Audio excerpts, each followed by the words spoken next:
Seigneur, que ta grâce, seule ta grâce. Nous voulons instaurer un état de droit. Et dans un état de droit, il y a une justice indépendante. Ce n'est pas à l'individu Félix Tshisekedi de commencer à faire justice.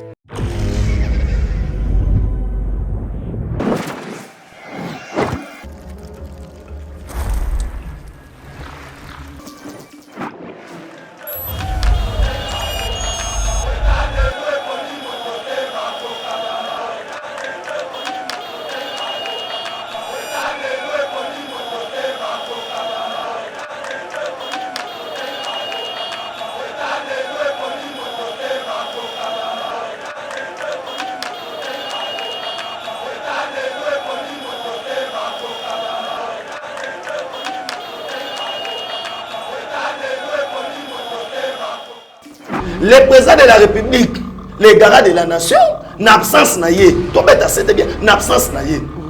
Mabunda se permet, Yako, Zouamo, Kochamo, la session Oyo. Pour la Rolukanine. Ils ont l'accès clairement que non, Bazan a posé que non, et Inda, Zouaye Bomaye, et Koinda, nous avons Ah bon? Et Koinda. Nazo Bissao, Trésor Kandolo, Bitsa Janine Mabunda, et zéro télé le recensement. Parce que non seulement Wana, Babou a rejeté le mot à Moutouya, proposition à 13 parlementaires. Proposition à 13 parlementaires. Donc, dans le calendrier, exacté. Mais au fin fond, Barocha à l'Est Kabila, Barokangayo, Miniemwe, il faut bien les biens territoires, il faut bien les biens provinces, il faut commune, pour Congo. Akuna problème à Tamoya. Namaka moi Miniemwe, moi je vous dis aujourd'hui déjà que non, bazo préparer balkanisation. Otobeni État indépendant à Kivu. C'est ça l'objectif. Chaque Congolais place aux alliés, Zoa Mela Oyo. Comprendre que non, pour là on banda Oyo que banga basa la boy. Yango c'est bandi. Mais c'est manifester na mutu Oyo azali représentant ya Rwanda na Congo. Aza soudé. Ba ministre de quoi un désordre. Dala, Baroko yate parce que le parlement sera bientôt dissous. Pour un souci en Mboka République démocratique du Congo, pe bandeko nyonso Oyo ya zinga zinga, agence Espace for Less et tient à disposition la bino, particulièrement la bande de biso ya diaspora, service ya fret o eza na livraison ya 45 jours ya pamba au biloko na yo na kimia pe na pete nyonso.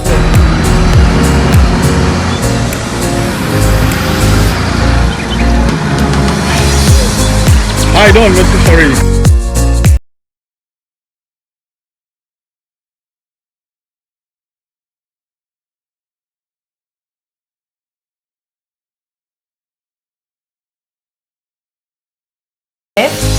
Satsuma, driver, Dallas, TZ 75229. Agence Espace for Less, une compagnie 100% sûre avec un bon service clientèle. Bonjour mesdames et messieurs, bienvenue dans notre émission EV Patriotique. Émission Oyo to serva kabino par rapport à l'actualité en Mboka Nabiso toali ko betali sur la politique pe toali ko proposer ba solution na mwandambu ya moi connaissance tozanango et puis to mekampe ko éveiller population congolaise pona maimali koleka na Mboka Nabiso tokozala bongo na mwana Mboka Benjamin mwana suka l'actualité pour to betali sur la politique. Vous voyez bien que l'actualité est dominée par calendrier, il y a session, il y a septembre, il y a Assemblée nationale, session ordinaire, alors Tomoni, bazongisi na programme wana lisusu ba loi minaku sakata. Oyo population boyaki, mais bazongisi yango lisusu.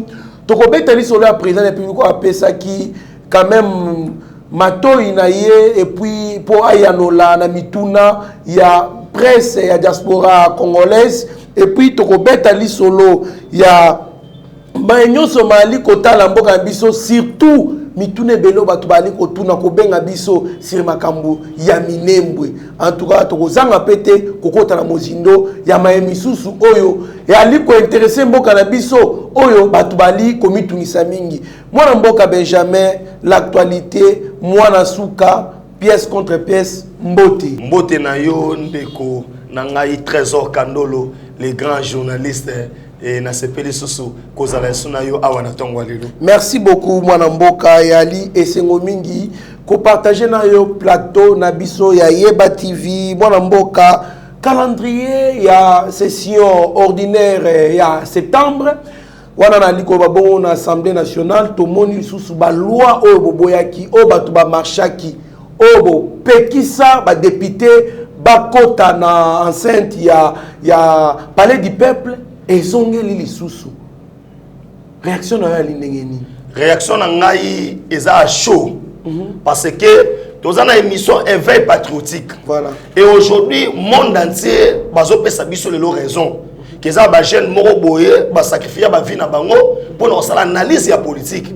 pe ko éveiller ba ninga ba comprendre lelo na zo pesa ce que ba nous ba pesa sur raison que notre raison kandola na mugana tongo na ndango ya pamba te Benjamin mwana suka ya pamba te parce que to la kisi bino que no bandoki ya Congo bami la kisi clairement na saki yo que no Congo est divisé en deux parties na mito il n'y a pas l'opposition na pouvoir to ça na bato ba congolais tout à fait na bato ba congolais te qui veulent leurs intérêts tant on mona que population batelemi balobi ke pona mina kuna sakata ba loi wana ekolekate to fandele ngo mikolo na palais du peuple il y a yesa ba congolais o etangi le président de la république les garants de la nation na absence na ye to beta c'était bien na absence na ye mabunda se permet yako zwango ko chango na session oyo pona ko lukanini besoin la ça clairement que non baza na poste que non e yinda Zoye bomaye ekoyinda loazo lukambo. Ah bon? Ekoyinda.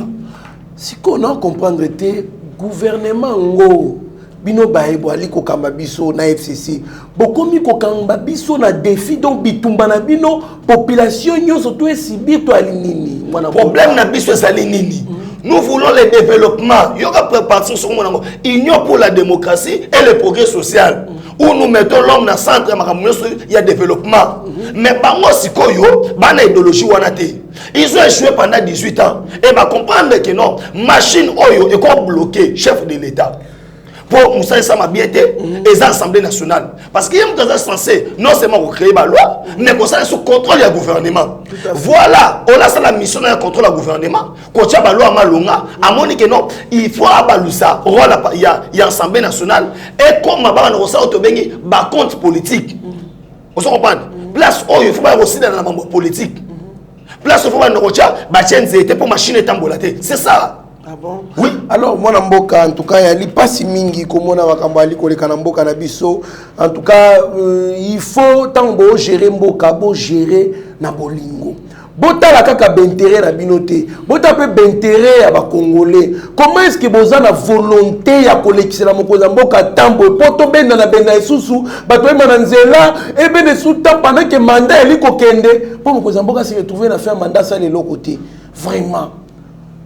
Est-ce que, Mokonza Mboka, s'il vous plaît, Excellence, vous qui trouver solution, tenez les cambo, vraiment l'Assemblée nationale, vraiment son niveau, vraiment l'Assemblée nationale la plus médiocre de l'histoire de ce pays. Mokonza Mboka, vous trouvez solution, nous, la population congolaise, nous sommes derrière vous. Et nous allons vous soutenir face à toutes les décisions que vous prendrez pour nuire cette Assemblée nationale, nuire dans les bons sens, dans le sens de terre cette Assemblée nationale, dissoudre cette Assemblée nationale. Moi, Mboka, Benjamin Mwanasuka et Ali Pasimingi, makambo ko le kanamboka biso et bongo tokoti na président de la République abeta ki tour bongo na mboka ya bandoko na biso alors a kokaki kozonga bongo te alobi apesa quand même moatan na presse ya diaspora congolaise na potokuna asolaki na bango pe batunaki mitune belé na biano apesi toki ko analyser kaka 4 biano o apesaki na mituna mo batunaki ye bon pardon pena mingi hein oui par rapport à l'Assemblée nationale na za point mo ngi na bete so makasi parce que au moni ba congolais ba na so partout dans la diaspora il faut comprendre que non éveil patriotique hein to lo ba makambo oyo e royal lobby Tout à fait. Parce que nous avons source très fiable. Bah média le roi yebati baroso mutu te ba biyamba yo n'importe qui boy. Tu vois moi Benjamin moi na suka awa ba chepena que no ba chepena trésor kandolo bo vendre obeta politique et ça pour na obeta mbela. Mbela na biso ça ni lelo. Na zo bisao trésor kandolo. Bitsa Janine Mabunda ezali côté le recensement. Parce que non seulement wana ba boîte si ba rejeter le mot ya mutuya. Proposition à 13 parlementaires. Proposition 13 parlementaires. Donc, le calendrier est athée. Exacté. Balobi non, il restait pas procédure, mais va récupérer Christophe Lutundula. Oh, bah, boya Christophe Lutundula. Pour la 4 secondes, on va recensement exacté. Et tous on comprendre que non, bazar pour ça pas ben d'attendre. Va créer des amis pour mon konzambo comme un boîte en molate. Tout ça va sobater. Et aujourd'hui, là, nous allons prendre diaspora, monde entier en témoin. Oya mabunda so luka, na batu na bango, bakofuta yango. Parce que tout le monde qui déjà autour na ranga que Benjamin neni yo yebi que non, mamwa mina koso, na esa ko ekozonga. Et aujourd'hui, ba téléspectateurs ba on partout dans le monde, ba moni que non, makambo tout le bateau ba pas mbaté. C'est pourquoi na zana kanda makasa ko lobake, oh ya selena meki biso.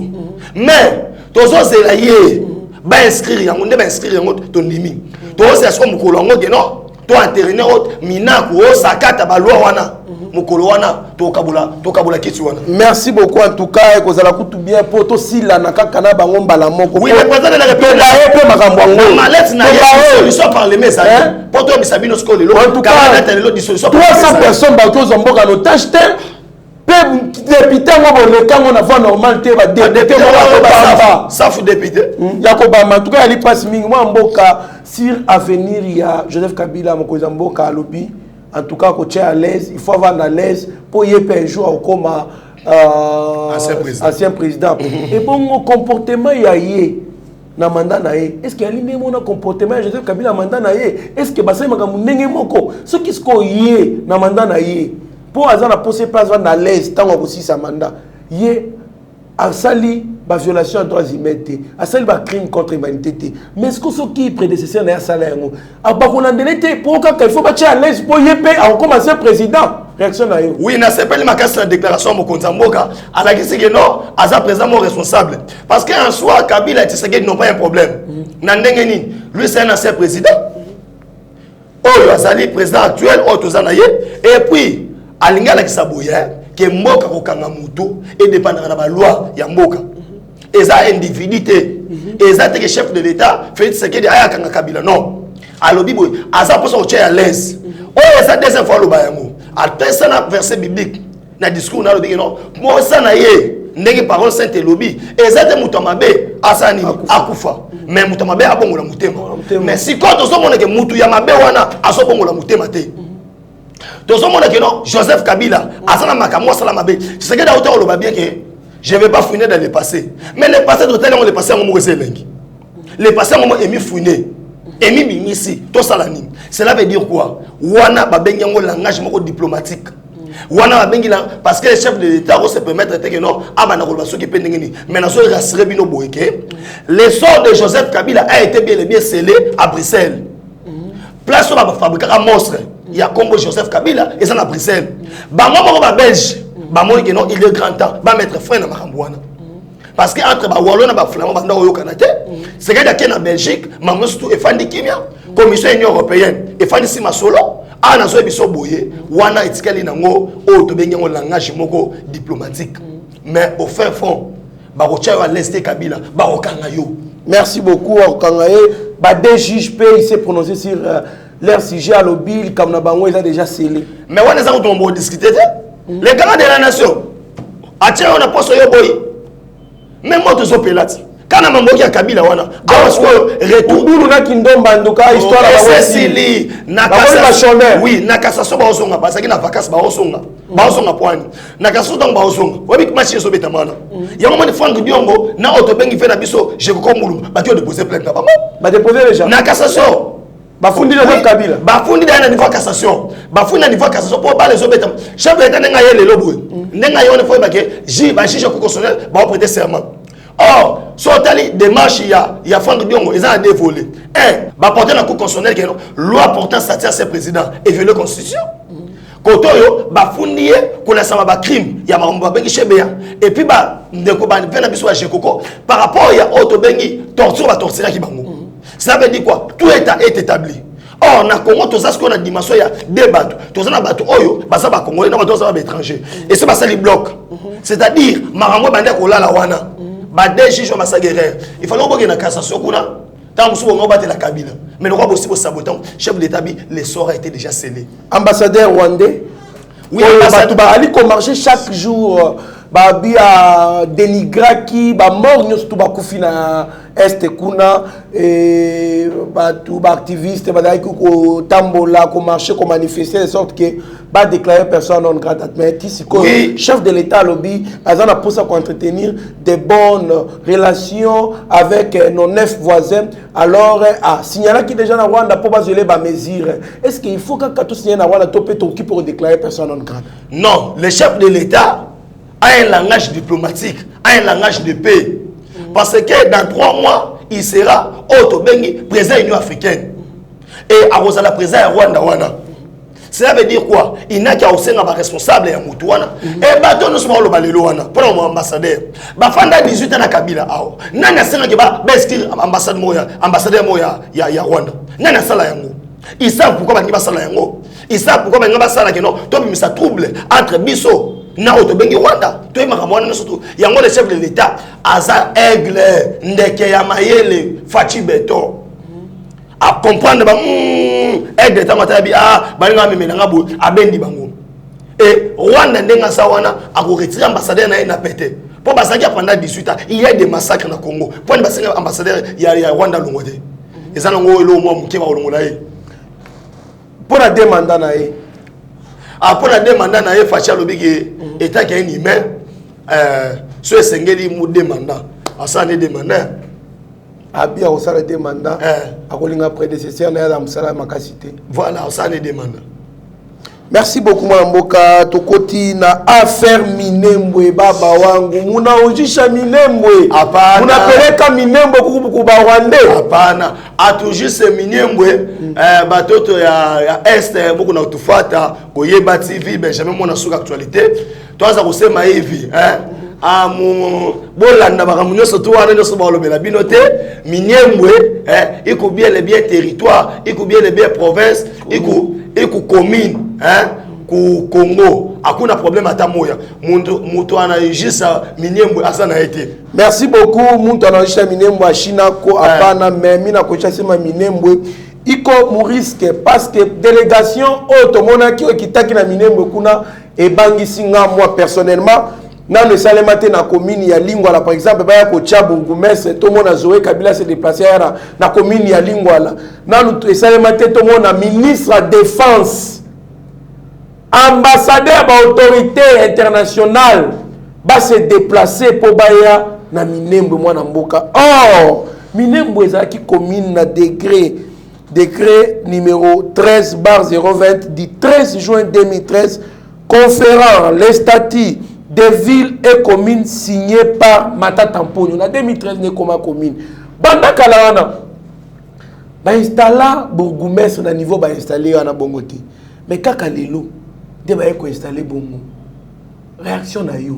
Pourquoi Baselika Katango Fachi ake na Belgique pour basa na Makambwana. Mona mboko mona teke risque ali. Réaction na yo. Risque ezali makasi ndeko trésor kandolo omoni na veille patriotique to belela ka to chaka mbela voilà oyebi ke non yeba TV ezali média au chef de l'état landaka et na mito na biki no aigle le roi sadana mabele azolanda biso to koloba boye makamone samina na absence ya chef de l'état et puis dede yo moko tena bilongi ya bato bakendaki wana na lolenge ba memeli yango commune moko boye mbamo bakomio maquette kotonga stade to sala boye to kotonga aéroport to sala boye et puis superficie ya commune à Minembwe eza lokola Rwanda mobimba. Ah bon? Ça veut dire na makamwa Minembwe moi je vous dis aujourd'hui déjà que non bazo préparer balkanisation Otobengi état indépendant à Kivu. C'est ça l'objectif. Voilà. Depuis 2013, il y a Asa Soubert à Zakiwap. Et puis pourquoi seulement Asa Soubert doit aller là-bas? Pourquoi doit être accompagné? Parce que, à la nation Bissayo, va comprendre que les sanctions internationales vont tomber. Pour s'échapper nango, il faut que partir mon territoire, on va déclarer déjà indépendance nango. Tout ça va se battre. On va coincer awa. Maintenant la communauté internationale est divisée en deux parties. Et ça na batu oyo, ba mona que non lâcher place wana. Lâcher miniemwe, lâcher boy. Et ça que non, toujours perdre partie mon na richesse. Et ça partie zone wana on va choisir on pas battre. Babina se wana content. C'est pourquoi l'arrivée du chef de l'État, on doit voir clair. Bisous tout ça pour nous la mafuta effet patriotique. Ouais, tout ça. Tout ça on a pour nous élever bateau. Nena so ba bande ko na ngaba sana est kuna baso ba dake no Benjamin mona suka pièce contre pièce to se péter ngana za d'accord na démarche wana te parce que ba commune c'est belé azas mona se présenter ami mona na te pona ni to ça na maluku maluku ezali to bengi la moitié ya Kinshasa mobimba poni ba kabola basa la commune voilà ya za soube wasao poni basa na te to comprendre déjà que non plan balkanisation bazo na ba télécharger ngo mais tozo boya que chef de l'État a endossé yango pour le maintenant natango ya fachi béton tande ba osala boy tande ba osala boy c'est pourquoi il y a nécessité ya liboso gouvernement wana ekoya assemblée nationale wana ekoya tango na assemblée nationale commission de défense nini bachango nani bapesango Janet Kabila omoni awa matnani Rubewa akiawele likuna c'est-à-dire décentralisation tokondima yango te tomoni kaka bato bazaka banyamuno tomoni Moïse Nyarugabu tomoni bakaka bato wana kaka bato batie kuna ebele basanga mangwele tolo bape vérité on a lo bango te total recensement ko za bi no biso to za biso kuna te to le recensement ba koleka te tango bana mo ba recensement bazo linga basandeni région wana ya kuna et comme hostile na pouvoir à Kinshasa ba déclarer indépendance na bango so bozo ebate ba français na banani pour na bango baso militaire ba kabola Congo ne ba kabola Soudan c'est ça tala ozo mona biloko boye photo de sango ba tout bien avant au moins ni calamité dans ce soir au moins ni miniembo wana ba corrélé yango na bato o soit des ba déclarer liberté ya Kameri c'est ça leur plan pour région wana surtout na mobimba yango moni matata pono akenda ko mifane de na maniema tamba ko kanga ba osani ba loba kende kuna ba ko basala bloc moko boye ya bato o ba en style na pouvoir à Kinshasa né au moins déjà bazo préparer tout ton stade tout ça la boy bazala ka 18 ans na pouvoir nani Azas Rubewa azala na tango Kabila a inauguré des points voilà et là on s'est mis depuis 2013 bino bozo en 2020 mais ça lo ba Kinyarwanda administration nanu kuna nanu mutaso ba soyela sate au moins to banana soyela to sote na biso poto moni ke bato kuna ba yoka biso te ba yoka biso te ozo comprendre to biki to bata lingala po bango na bango ne basakuna moi je suis contre démarche wana voilà on est contre les démarches oh non to sala to sala te et endosser IDPST et endosser bisoté bino moko bomoni bilongeza kuna mais bon parce qu'on a une question de notre question to nana to la kisala ba bande ko na biso pour les jibeka ko na kende ko na te voilà okazala kia pour na nini ministre mususu na ndenge ya ko sa tribalité o te komone bani na Rubakura na akende kite point bakeka ba ministre komi Rubakura bangera Rubakura basira bangonde bakei et puis hôtel bilongi et puis makene ba memi nani ba memi na nel safu na makene so te pe dans ça papa on va infiltrer quand photo la nationalité franchement ah biso to bomba de to bimisaka ozo yele parce que biso to ni Congo na biso za kaka ini photo la mbela pe bilonga batu misusu ozo mona teke bazwani bango na bango oye bilongo mususu nini papa simbi touche et aussi maté Congo za biso Congo dia totila ya biso et ya Congo batu mususu te ya biso et ali pasi makasi bato belé ba otala kaka anglais ya politique otaka qui décentralisation et consort ba otala kaka non balkanisation mais keba Congo to ali na budget ya ce qui 11 milliards moi mboka na rapport ya d'institution à Bretton Woods FMI na Banque mondiale baloba 90% budget na biso et servaka na ba institution fonctionnement ba institution politique gouvernement assemblée nationale gouvernement provincial et consorts tant nous besoin implanter ba commune partout ceux qui va implanter bongo ekozanga pour le développement ya mboka population konyo kwama soulèvement populaire ko salema mboka wana minembwe wana commune na bako déclarer que ba onyokwama ils vont s'autodéterminer ba comme état. Il faut qu'on ait l'angle wana. Et puis je rappelle aussi une histoire il y a territoire il y a Viura na Moba. À l'époque à Mobutu ba Rwandais ba kota kuna ple ba tonga ville wana aéroport ba bikaka ndenge mona minembwe. Alors à un certain moment batouana ba baluka ba koma koboma ba congolais natif et consort ba sala ba tombo ezaki ba nani ba munitions. Et leur population se souleva ba sakaja ba tuma place comme zamba. La population doit se lever. Doivent dénoncer nos frères de l'Est aussi. La muka pona minembo wana po ezonga na Congo. Pour processus soit ici là, il faut biso to telema ndeko na Benjamin to telemina batuana. Sinon kaka nengo lobby ba comme hostile na gouvernement à Kinshasa et ils vont s'autodéterminer. Or Mindele ou soit communauté internationale balandaka place intérêt na bango ezali. Est-ce que vous comprenez? Au finish, ba comme diviser nengo lobby, ba miso ba ko soutenir. Ba ko ndima minembo comme un état souverain indépendant. Et puis to ko simba mitu ba be na biso kei. Te to ko simba mitu te. Bit c'est patriotique ya ngwana. On se lève chaque matin au péril de nos vies. Oyo, to cha fina biso en danger.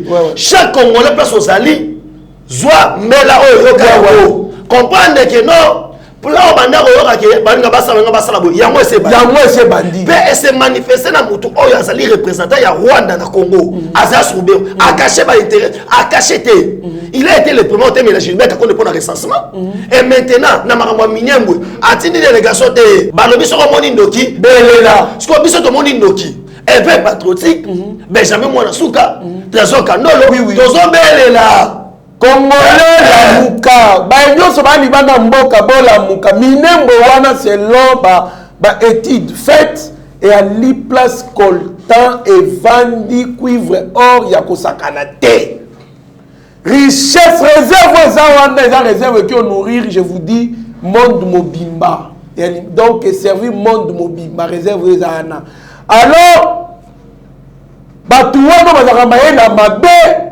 bali na posa minembo koma état na bango suka bako rattacher yango na Rwanda.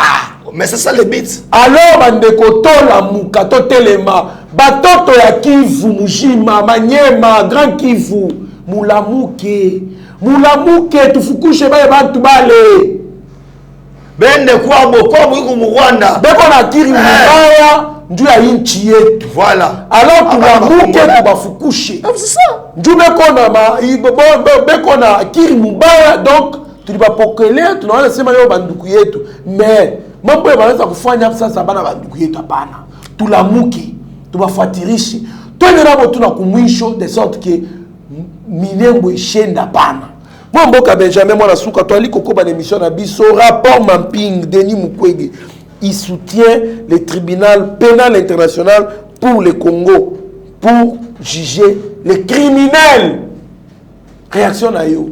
Réaction à ngai et nazo pesa merci na bakambia Yeba TV d'abord pour nani. Au moni ko soit idée ya ko sala émission mon effet patriotique et na habité na ko benga ida na ndengeni et ida ide mo nazo saluer nazo sepena makasi pourquoi émission ya boye ezala quitté pour batu ba comprendre comment politique ya mboka so kene quel est le danger so dozo courir na me ko tanga rapport wana c'est 518 pages na zango na format PDF na otindela yo na biki to wana ko développer to benga on tsoko et na kati wana o mona ke ba reprendre ba criminels o esalema na Congo.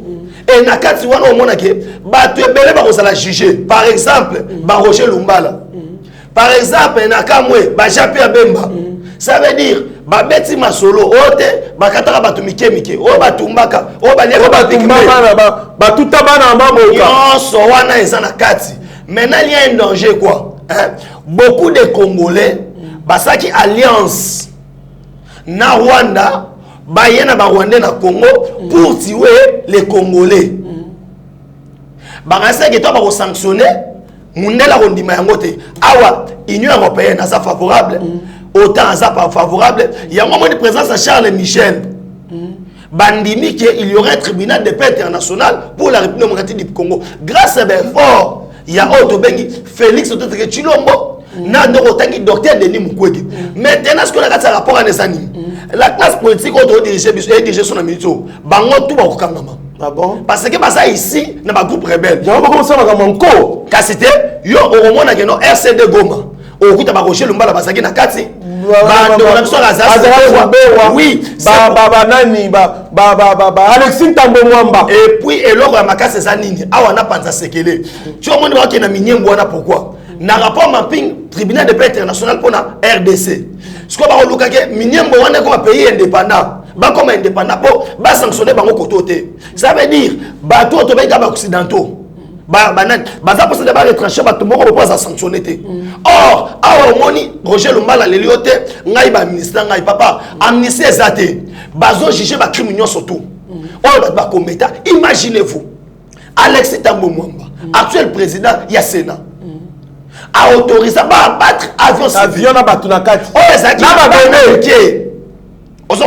aujourd'hui, Moutouya Bongo, au tête, c'est sur le roi Sénat, on va s'attendre à nini. Tous les criminels, parce que moi j'ai les rapports, Nathan qui m'a dit, les criminels ne peuvent pas être dans les choses publiques, ils ne peuvent pas gérer. Et puis, s'il vous plaît, Mokozamboka, s'il vous plaît, avec tout le respect que je vous dois, son excellence, Félix Antoine Tshisekedi Tshilombo, beau suspendre. Ba bourgmestre donc ba dirigeant ba tchana minembo wana bakweya bo si soir biloko wana bakweya mokonzi mboka yo po kuna podoze mitema ba congolais to lalité pour la likambu wana ya minembo mokonzi mboka. Il y a des gens qui se moquent déjà de nous, d'autres pays. Bah, j'ai notre amant, ma groupe misou sous étrangers, bah, c'est kabisu qui, t'as la boté qui moka, moko zamboka, bo si soir comité wano ba wana, bavanda, minembo continue nous kaka ndenge zalaki wa bilo na bangwana et vanda na ka bongo, tout le monde a clarté moko zamboka. Vous êtes les garants du bon fonctionnement de la République démocratique du Congo. Vous faites ici le fonctionnement des institutions de la République. Alors, Mokozamboka, tozo comprendre tes rapidité. Oyo bani kopesa na commune minembo wana. Non. To comprendre rapidité wana te. Alors bandeko, stade nini ezali commune nini na Congo ezana stade international. Commune na Congo ezana université mobo spéciale. Non, il n'y a pas de gens qui chassent Mobimba, il y a 12 provinces. Il y a Katanga Mobimba. Loin de là. Non. Tu as vu combien de temps stade spécial il y a une norme internationale. Tout le monde dit, il veut stade en commune, là où moi j'ai grandi. Ezalité, na université. Ezalité. Pourquoi quand Minembo est à l'université? L'aéroport. Rapidité. Bon, qui s'abonne sur soir, ma décision, ma bilo, ma salle, kuna bilo, qu'on a bango na bo sur soir, moi, on Benjamin, on a la parole. Oui, ma rapport mapping, tout ça le baquet, tous les bateaux, oh, ba salama be, bako kangama. Tout à fait. Et tribunal, il y a mon somme, on va sauter premier. Tout ça, Sabino Boy, Kabila na pouvoir, à Kabola, 26 provinces. Na bosse na ba province, moussou, pour na boire autant na ba province, ma ningeza qui torote. Attends, là, gouverneur à la flat. Il y a Moutatonga. Nabo ya gouverneur olala ezate. Pour nous enchaîner même idée wana. Ba ville, ba créer ba chef lié. Tout. Ba siège ezakate. Ba bureau ezate. Mais kaka commune. Ba ke ko sala. Ah ba mo so bana mike. En tout cas moi patriotique biso moi dola les autres timbe de masona. Moi mboka député national Adon Dombasi député à la Mouka. Azo c'est une question orale na débat avec Madame la ministre des Affaires étrangères. Pour enchaîner les sous-sous. Là maintenant, c'est la sénatrice Francine Mouyumba qui se pose une question. Avons-nous encore un ministère des Affaires étrangères en RDC? Les troupes zambiennes sont toujours sur le territoire congolais. L'ambassadeur négationniste est toujours accrédité en RDC. Certains ambassadeurs se lance maintenant dans des dialogues communautaires. Ingérence notoire. Elle s'adresse directement à l'ambassadeur américain. Franchement, Mikolo, on a dit qu'on s'est pélaté dans la façon dont on travaille parce qu'il s'ingère trop dans les choses de la République. En tout cas, ça m'engage que moi, parce que moi, j'ai fait les relations internationales, je sais, en tout cas, non, notre rôle, ambassadeur à Mboka. Et puis, elle conclut, elle dit, certaines ambassades congolaises sont en difficulté, d'autres presque à l'abandon. Réaction de Yomo Mboka. Moi, je pense que ça, député, ministre Nabino. Francine Muyuma, Sogi Muyuma. Oui, Kataka Suki wana. Oui, na yebiye. Alors, look mingi ya ba Wandaise. Toyebiye ba nilotique. Toyebaki otanga na mbongo ya nani. Mais na lobi te kana nilotique. Te kana lotolobi wana te. Mais au moins na minutes oyo, Trésor Kandolo. Tout le monde va bien, tout le monde a droit au Congo. Parce que liberté d'expression. Mais toi aussi, n'a pas fait tout le bar. Au tombeau, ta chemise, totalement mouillé. On a besoin de tout ça, sur le bénévole, au boboye, et ça y a un côté. N'a pas dit que pièce par pièce. N'a pas dit par exemple à l'ambassade. Kabila 18 ans. Bengana l'ambassade n'a pas de ambassade ya Congo na balabala. Pe l'ambassade na biso au Mobutu Asomba ba mapango na biso bateka yango na 18 ans na 18 ans azalaka wapi yazalaka wapi toye na point ya lobi ingérence na mboka oyo c'était parce que l'ingérence et pas étranger chinois azobeta congolais atumbiye na maya moto chinois abengi général na Congo ba ba ka congolais bazobeta wana ingérence te ambassadeur des États-Unis d'Amérique. C'est vrai, Moutarolo ba boye. Pendant ngai mai caméra ça bangolo ba bengi et soit bango na mutema. Ba comprendre que tangu lelo oyo yo na Congo, osana Lubumbashi, okotemela Zambia oya pa abeti Congolais mbata na oloba. Bazaki na intérêt oyo bango bazaki oloba. So lelo oyo mai caméra pendant ngai osaka musana ye. Francine Muyuma osana leso apesa bisote. Na ye na makambo oyo lobi ote Francine Muyuma boy na boy tanga solo ba ingérence ya ba troupes étrangères étant que auto bengi na kombo ya Jeannette Kabila ye mutu atalaka commission de défense de l'Assemblée nationale pourquoi pas na makambo tout pona nini ba dirigeant ki il sert na ye pona mariage na ye mais ba yiwana te marante tout le monde oui marante mozomona na fête wana tawa bilongi wana kande sakiti ya obena mteke minyembo to lobela bon point ba dirigeant taki auto bengi enquête te pour le kabaye qui est gouverneur na place sur lobela Zoé Kabila vraiment pourquoi pas Francine Muyuma Jeannette Kabila ba dirigeant taki te enquête pour le kabaye ba que est-ce que les troupes étrangères vont bientôt abimiter? Moi, je vous dis déjà aujourd'hui, aux élèves patriotiques. Bis ça va quoi ça tous les ministres IDPS. Maman m'a terminé auto bengi nani, maman Tumbanzeze. Maman passeport maman Tumbanzeze explique bien le conseil des ministres. Et ça c'est le Moussa Naye. Est-ce qu'il y a un budget, na finance? Et puis monsieur nani ils a maintenu na calendrier. Il y a Gilbert Kakonde. Mais docteur était. Eteni. Ba ministre bien va quoi un désordre. Dala, baroko était parce que le parlement sera bientôt dissous. Mais c'est ce que nous entendons, mon avocat. C'est là parce que yoka pour la responsable. Nani na vient na moko ale bakama dissous l'Assemblée nationale comme la Guinée, mais na ndeko masanga te ba comme la jour wana Guinée. Oui, tous les Congolais ba on pourquoi? On dit comme maman basali oyo. Et autres na mon chef de l'État, les garants de bon fonctionnement des institutions. Son excellence Félix Tshisekedi na bi ko na yeba TV, éveil patriotique biso to loba. Chef de l'État, on nous banda ko luka yango yo. Parce qu'il est le garant de bon fonctionnement des institutions. Mais nous comprenons maintenant que l'institution Assemblée nationale, on a plus de 500 personnes, représentation à peuple. Représentation à peuple, ce sont les ennemis du peuple congolais. Et puis, législative au l'Assemblée nationale, on est pour la Nyonso. Parce que ça Congo exista. On est pour la médiocre. Maintenant, il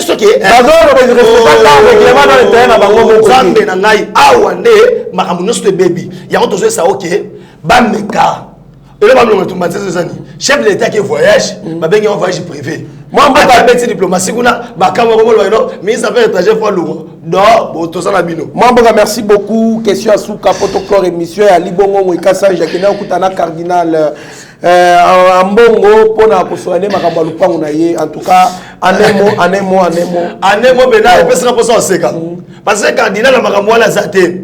Ozoba cardinal aza président ya Gombete ou ya tribunal ya Gombete, aza président d'unité. Ozoba cela veut dire ngoyega sage obeti porta mabe. Be Fridola mbongo makamsu kimara yango. Bila on peut pas osika yango. Ozoba ikende no bana kokutana papa no bateo no kutana na kutana cardinal pardon oyo kutana cardinal mo lupango na yo omoni ke tala to yo moko perte de vitesse yeme ya zapi na bon merci beaucoup Ali Passiming en tout cas si tout makamwa minembwe to ali kobeta cette vitesse wana commune wana en tout cas tout monde en clarté puisque ce qui ba mbongo bana okene kuna pour le fonctionnement ya ba institution na bato ba tchekuna en tout cas mbongo wana banoke Congo mobimba na ba instance nyoso tout commune quartier avenue ville province. En tout cas, mais je vous dis vrai, paupérisation, top pauvreté cause à la macasse, population et qu'on s'est soulevé contre le président de la République. Tant qu'on a posé sur la 2023, qu'on posé sur tes potonio comme Miming, c'est ce qu'on vise, saboter les mandats du chef de l'État. Moko Zamboka, vous allez vigilant pour que vous puissiez sauver la République. Mais pour Nabiso, c'est le moyen que sauver la République, c'est dissoudre cette Assemblée nationale. Moi, Mboka Benjamin Mwanasuka, dans la caméra, Steve Kondé, HD, le petit génie, au PCLA, Malobano Yasuka. Oui, Malobano Yasuka, merci beaucoup, Trésor Kandolo, pour notre émission qui est au boye. Tout ça, c'est mon lilo. Na personne nous merci. Mais nous avons bisabatu boye. Makambo tolobel na éveil patriotique. Nous avons bête certains na minyemwe. Et que ata mukolo moko te kokoma na Rwanda pe tozo engagé ba congolais sous bisika bozali bo comprendre que non bitumba suka tozo mener yangoyo na sengi na bana suka mokili mobimba na o ya IDPS congolais non pas bozali Janine Mabunda a lancé guerre contre la République démocratique du Congo na biloko sonse ya mina kona sakata tout au long émission to lobeli yango ya on senga bino ke toza la soudé toza la bomoko. Et nazo senga na Congo sur place azali tala muningo azala mangwele na o yazangi mangwele o comprendre bana ngibe ba yini Congo et biso no surtout tozo belo ra moko toke na recensement mais na bi ke ba pièce aux apports surtout rapport mapping boleli ke non par rapport mapping Benjamin Mwanasuka yo mukolo pièce tozo da ngote aux numéro na téléphone notin de longo eza 512 pages na pèse na chango na format PDF pour autant ngo bien Congolais tout ayeba yango oyeba ndenge nini bato baleki na mboka oyo ba détruire mboka na biso